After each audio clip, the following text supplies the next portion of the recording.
নমস্কার, কেমন আছেন?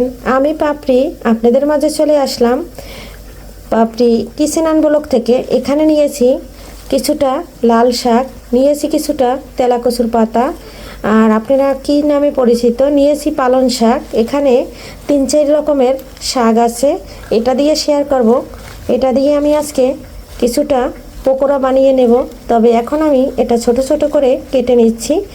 আর আমার নতুন পুরনো বন্ধুদের জন্য রইল অনেক অনেক ভালোবাসা, যারা আমার শুরুর থেকে আছে এবং যারা আমার এখন পর্যন্ত শুরুর থেকে আছে তাদের জন্য রইল অফুরন্ত ভালোবাসা, এবং যারা নতুন নতুন যুক্ত হচ্ছে তাদের জন্য রইল মন থেকে অনেক অনেক অনেক অনেক ভালোবাসা এবং শুভকামনা। সবাই এভাবে আমার পাশে থাকেন। আমি এখন শাকটা কুচি কুচি করে কেটে নিচ্ছি।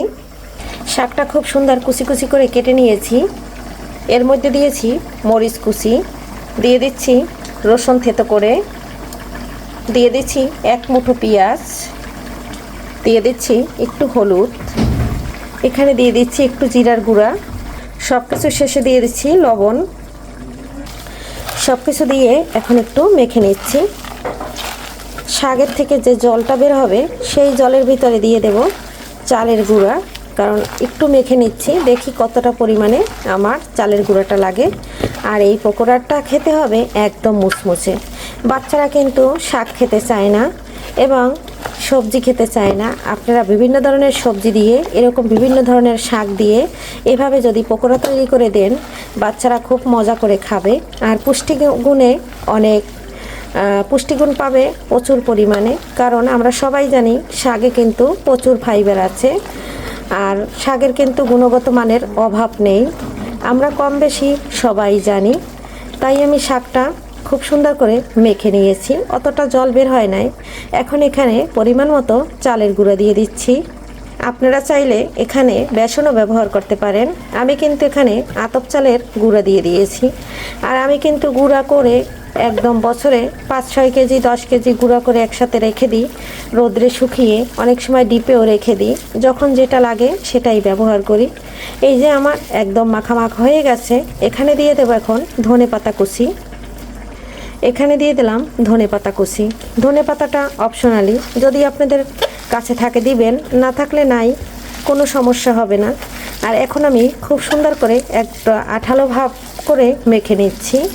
আর এভাবে আপনারা চালের গুঁড়াটা দিলে এটা হবে খেতে অনেক মুসমুসে। আর তারপরে কিন্তু এই যে দেখুন খুব সুন্দর করে মাখা হয়ে গেছে। বন্ধুরা, এই যে দেখুন কত সুন্দর আঠালো হয়েছে। এখন আমি বড়াগুলো অল্প তেলের মধ্যে খুব সুন্দর করে ভেজে নেব। আর এখানে এই যে অল্প তেল দিয়ে দিয়েছি ফ্রাই প্যানে। এখন আমি আস্তে আস্তে করে সবগুলো সুন্দর করে দিয়ে দিচ্ছি। জালটা কিন্তু লো আঁচে আছে। আর সব কিন্তু আমি এভাবে এক এক করে দিয়ে দিচ্ছি। সবগুলো কিন্তু খুব সুন্দর করে একদম দিয়ে দিলাম। আর এই যে দেখুন কত সুন্দর লাগছে। বন্ধুরা, একটা পাশ কিন্তু আমার হয়ে গেছে, এখন আমি উল্টে পাল্টে দিচ্ছি। আর এই অল্প তেলে কিন্তু এভাবে যদি আমরা এই পাতার চপগুলো তৈরি করে নিই, পকোড়াগুলো, তাহলে কিন্তু আমাদের হেলদি টেস্টি খাবার হয়ে যাবে। তার কারণ শাকে আছে পুষ্টিগুণ, আর তেল কিন্তু একদম কম দিয়েছি, সেখানেও কিন্তু একদম হেলদি খাবার। আর এই যে খুব সুন্দর করে উল্টে পাল্টে ভেজে নিচ্ছি।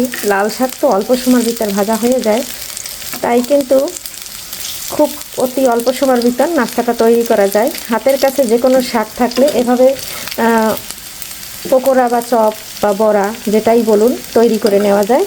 আর খেতে লাগে দুর্দান্ত, আর পুষ্টিগুণে কিন্তু একদম ভরপুর।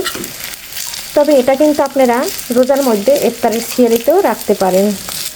ইফতারিতে সকালবেলা সিয়ারিতেও রাখতে পারেন, এবং যখন ইফতার করেন সেখানেও রাখতে পারেন, কারণ এটা দিয়ে কিন্তু ভাত খাওয়া যায়। আমরা কিন্তু আজকে ভাত খাবো, তাই কিন্তু আমি সকালবেলা তৈরি করে নিচ্ছি।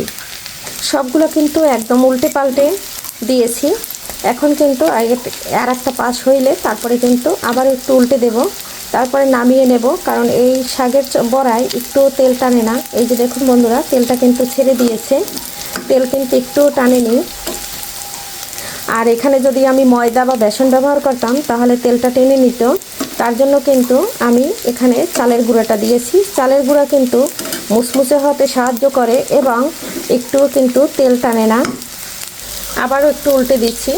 এইবারের পরে কিন্তু আর উল্টাবো না, উল্টে পাল্টে আবার একটু ভেজে নিচ্ছি। তাহলে কিন্তু একদম ভিতরটা নরম, উপরটা কিন্তু একদম মুসমুসে। উল্টে পাল্টে খুব সুন্দর করে ভেজে নিলাম। এই পর্যায়ে জালটা অফ করে দিচ্ছি আর মাঝখানের তেলটা দিয়ে বড়াগুলো সরিয়ে দিচ্ছি। তেলটা কিন্তু সবেই থেকে গেল আর আমার বড়াগুলো কিন্তু অলরেডি ভাজা হয়ে গেল। এখন আমি তেলের থেকে একটু সরিয়ে নিচ্ছি যাতে এই তেলটা এখানেই থেকে যায়, অন্য কিছু আবারও রান্না করা যাবে। বন্ধুরা, এই যে সবগুলো নামিয়ে নিচ্ছি আর কতটা মুসমুসে হয়েছে আমি আপনাদের দেখাচ্ছি। এতটা মুসমুসে, মানে এটা কিন্তু খালিও খাওয়া যাবে, ভাতের সাথেও খাওয়া যাবে। সবগুলো নামিয়ে নিয়েছি। বন্ধুরা, এই যে দেখুন কতটা মুসমুসে হয়েছে। আমি একটু আপনাদের একটা ভেঙে দেখাচ্ছি। ভিতরটা নরম আর এই যে বাহিরটা কিন্তু একদম তুলতুলে মুসমুসে। কেমন লাগলো আমার বিভিন্ন ধরনের শাকের চপ বলুন বা বড়া বলুন, অবশ্যই কমেন্ট করতে ভুলবেন না। নতুন পুরান বন্ধুদের জন্য রইল অনেক অনেক ভালোবাসা আর সবাই সুস্বাস্থ্য কামনা করে এখানে বিদায় নিচ্ছি। আবারও দেখা হবে নতুন কোনো রেসিপি। সবাই ভালো থাকেন, বাই।